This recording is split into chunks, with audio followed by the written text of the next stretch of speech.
you went back then to Florida and you sold and you went back to Florida, then obviously you got back in WWE for 35 years or whatever. So, or Yeah. WWF at the time. So did Vince just call you then and say, "Hey, come join me No, after no, that"? here's what happened there. We're down there happy. I said I just had Wes was just born. He was about a year old at the time, and our body shop was just clicking, man.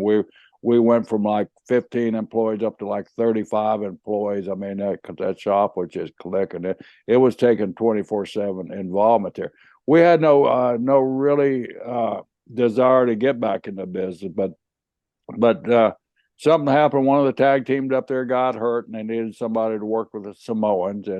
And George Scott was the booker at the time, and George loved us, and George was a good friend of ours. So George told Vince about us, and he said, "Well, call him." He said, "Vince," he said, "I know if I call them, they'll give me some rhyme or reason why they don't come. But why don't you call them? And you got that convincing sales pitch that you can talk." So Vince picked the phone, called me. He knew he couldn't call Jack because Jack wasn't ready to go back. So I told Jack, and Jack said, as long as it's part time, I'll go, but I'm not going to go full time up there because that was the old horror stories. These guys working 125 days in a row, which was actually going on. Jack said, I've done that when I was champion. I don't want to do it again at my age. I said, okay, I'll make that. So I called Vince back.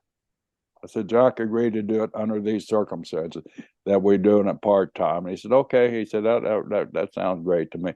So we got up there. Of course, we worked with Dickie Murdoch and Adrian Donis, two of the greatest workers in the world. Couldn't have been paired with anybody any better than that. And we started, of course, you can't have quality matches with those two guys. You shouldn't be in the business to begin with. So we're tearing it up every night, So George came up to us, we were kind of thinking about putting the titles on you guys and giving you a run, kind of like you did in Mid Atlantic with Ricky and Jay, only with Mike Rotundo and Barry Windham.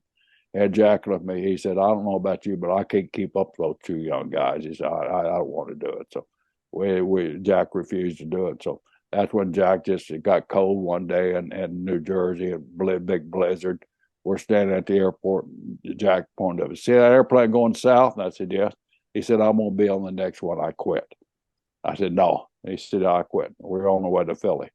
He turned around, walked back in the airport, got on the airplane, and he never got home here in Odessa, took his watch off, threw it in the damn lake. He said, "I'll never wear another watch again as long as I live." And he never did. That was the famous story about the weather and how and what happened. But that's the exact, pretty much word for word that everybody. I never heard about the watch thing, but the rest of it about the cold weather and whatever. Just say no. I'm done. I'm out. I'm out. And that I'm was gone. it. It don't get Jack, you'll be back. You'll be back. No, I won't either. well, One of the few guys that quit the business and quit the business.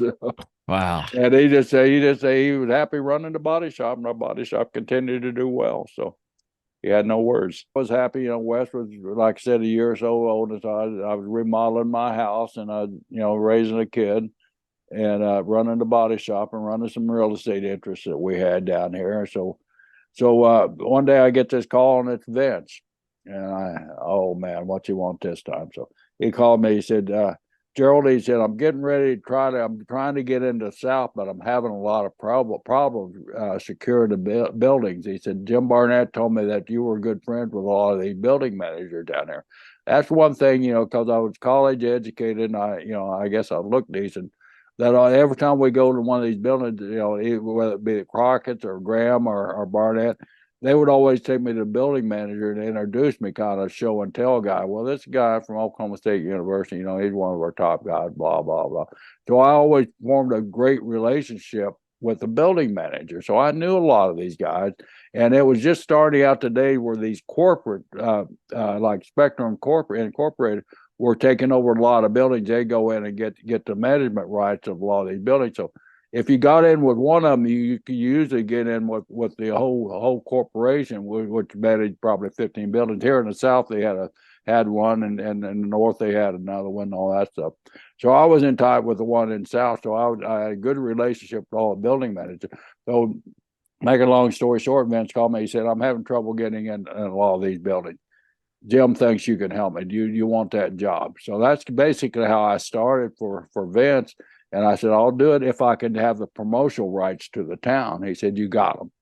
I started doing that, and I ended up, I was just supposed to do Georgia and Carolinas. I ended up with 9 states and like 80 some odd markets around that I was promoting on the side for Vince. So it was a great deal for me. Then they started changing the pay procedure on how, because we started making too much money because business was so good. I mean, they'd book a card there and they'd sell out automatically with Hogan and Piper and those guys like that.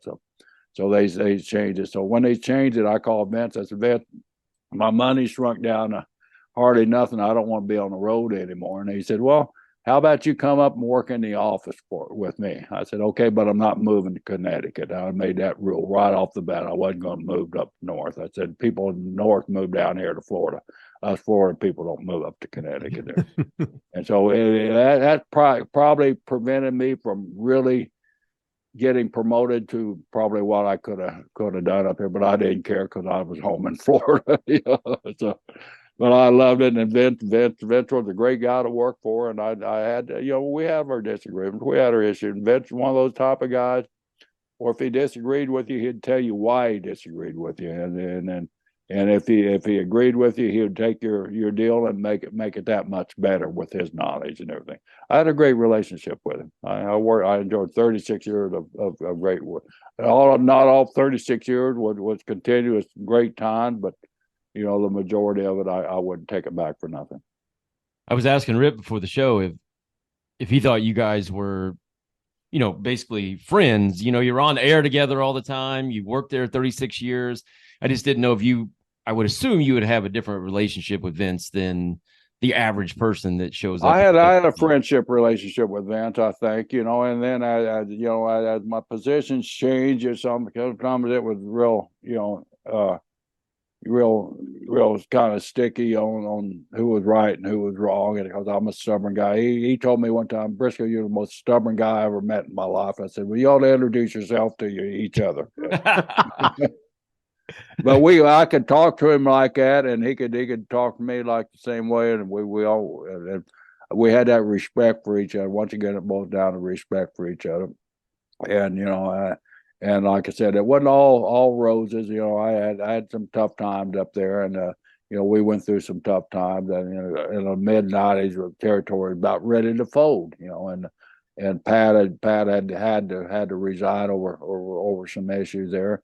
And I was thrust into that position where Pat was at, and then it was kind of touch and go. We were losing talent. The WCW. That's when Turner started printing that printing press with money and buying our guys up. We're losing guys, and I had to figure out why we're losing guys and what we could do to retain the guys, and had several meetings with some of the top guys, and we worked out a system that I presented to Vince, and Vince bought it, and he started keeping his guys because he started giving these guys guaranteed after that.